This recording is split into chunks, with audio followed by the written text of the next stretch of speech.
Good morning students. आज हम पढ़ेंगे वचन यानी कि चेंज द नंबर। बच्चों, ये टॉपिक हम पिछली कक्षा में पढ़ चुके हैं। एक बार हम दोहरा लेते हैं कि क्या कुछ हम जान चुके हैं, उसके बाद आज की कक्षा हम शुरू करते हैं। तो अभी तक हमने जाना कि जिस शब्द के रूप से उसके एक या एक से अधिक होने का पता चलता है उसे हम वचन कहते हैं।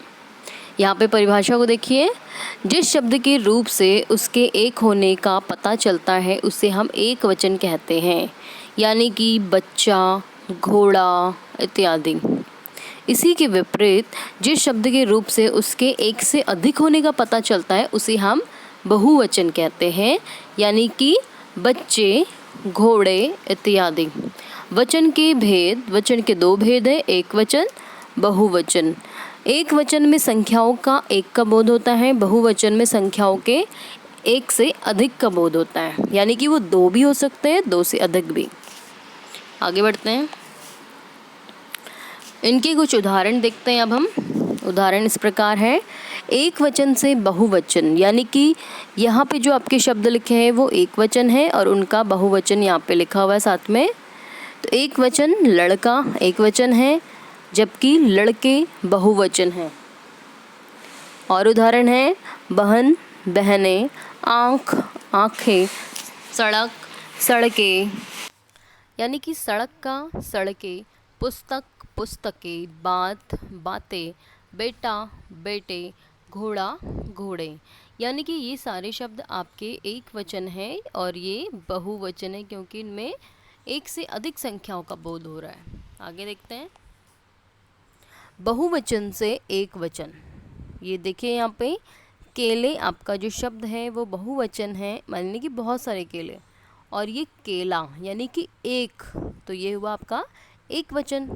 कन्याएं, कन्या, कविताएं, कविता, अध्यापिकाएं, अध्यापिका, नदियाँ, नदी, थालियाँ, थाली, अंगूठियाँ, अंगूठी, धातुएं, धातु।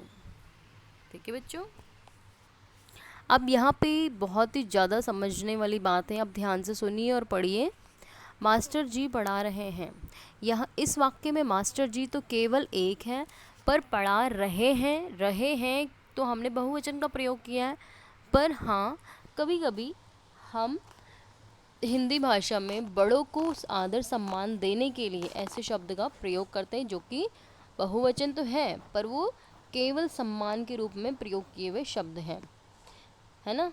अभी हम यहाँ पे ऐसे थोड़ी कहेंगे मास्टर जी पढ़ा रहा है, तो अजीब सा लगेगा ना, उनको तो रिस्पेक्ट देनी है। मेरी माताजी बाहर गई हैं, पिताजी आप कब आए।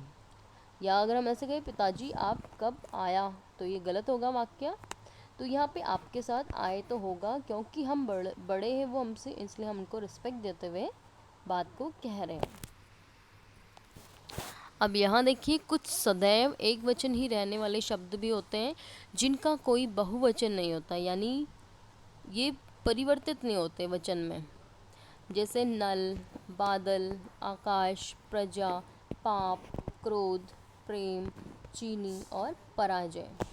आगे हैं, कुछ शब्द सदैव बहुवचन ही रहते हैं, यानी ये शब्द आपके कभी भी एक वचन नहीं बनते। जैसे कि प्राण, दाम, दर्शन, दुर्लभ, आंसू, सोना, धन, समाचार, होश और भाग्य।